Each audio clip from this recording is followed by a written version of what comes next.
na po ang aming handa for New Year's Eve. Ito na yung prutas, may papondador, may bread, cake, nadala ng aking bunso.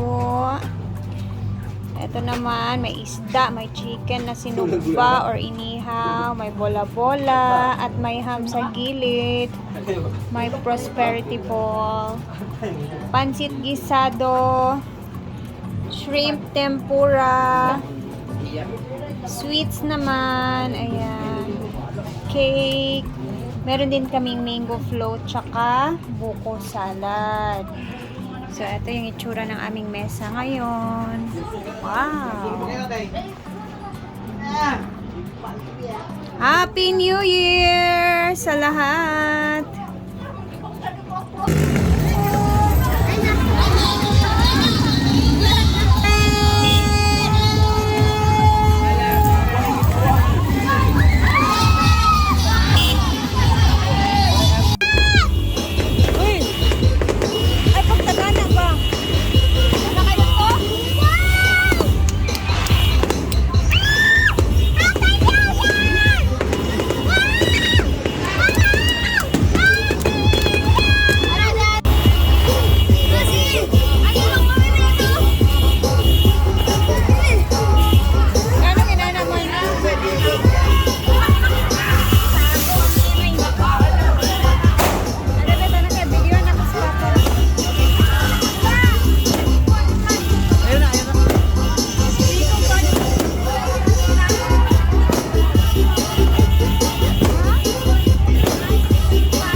Happy New Year! Happy New Year! Happy New Year, guys! Happy New Year! Diday! Happy New Year! Yeah, Happy New Year! Dito lahat ng aking pamilya.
dito ang ating mga foods. Yung bata, oh. Nagbibilang ng kanina. Nakuha kagabi. Anyways, umaga na ngayon, guys. Umaga na ngayon. Siyempre, another day, another year. Alas 10 na dito. Ang tagal namin nagising, guys. So, ayan, ano talaga kagabi. Nag-enjoy naman ang lahat. And then, ito talaga yung pag New Year, January 1. Ayan, halos lahat ng mga tao dito sa Pinas hangover, hindi hangover, tsaka pa matutulog pagka umagahan. Buti na lang ako na wala na yun sa akin kasi iba na yung ano natin eh. May anak na tayo. And ayan, na-enjoy naman kami. And then sa lahat ng mga OFWs na hindi din nakauwi sa New Year, ganun naman talaga ang buhay. Okay lang yan, may mga panahon naman talaga na ganyan. And yung ate ko naman is first time na talagang nag-New Year dito and nag-Pasko simula nung nag-OFW din siya. So, ayun, naghanda din siya sa kanyang bahay para ma-experience niya ulit. And then, grabe yung nakita niyo sa video na nag-ano ng mga coins, pera, yung katabi naming bahay. Every taon talaga sila ganun, guys. Every New Year nagbibigay ng mga coins, naghuhulog ng mga coins, pera, ganun. So, yun yung inaabangan din namin every taon dito sa aming area. Another year na naman na magsikap tayo sa buhay. Ginoo ko, Lord. First day of the month and first day of the month sa pinakaunang year. And syempre, first time ni Mark na makapiling yung dalawa niyang anak, guys. So, sobrang happy talaga niya na from Pasko tapos New Year, nakasama niya yung dalawa. And spending time together. Diba, nak? Happy talaga. Ako. Happy ka nga na kuhanin mo si Kuya? Kauban mo si Kuya sa Pasko o New Year? Happy din si Diday, guys. And tara sa baba, tingnan natin kung ano yung mga foods na natira kasi mga 1 AM natulog na talaga ako kagabi. So dito naman sa baba, guys, ayan, may cake pa, may salad pa, si mother kakain siya, marami pa ding natirang pansit kasi yung mga tao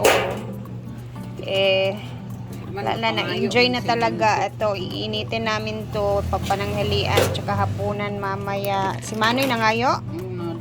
Ayan, hingi si Manoy ng ulam, salad. Ayan, bit-bit na lang na yan doon sa iba para hindi naman masayang. Ito naman tira sa ating tapos yung sliced bread, hindi pa pwede pa napainit. Itong prosperity ball. And ang prutas natin, naiwan na lang yung mga grips na konti.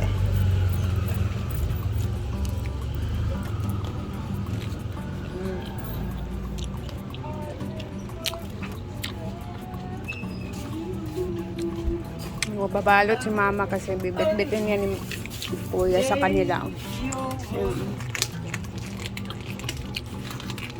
And update, ayan, napakatahimik sa labas. Diba? Ang ganda ng araw. Happy New Year sa lahat. Hanggang dito na muna tayo, guys. Later, pupunta tayo ng farm at makikimarites naman tayo doon sa mga kaganapan nila. Kagabi. Kagabi. So, hindi tayo nakapagpunta doon dahil nag-ready din tayo sa bahay for 2 days ata kung hindi nakapunta doon, guys. Yun. So, see you later and Happy New Year! Sa ibang bansa ngayon, nagsi-celebrate pa din sila, no? So, Happy New Year everyone and God bless. Ingat and see you mamaya.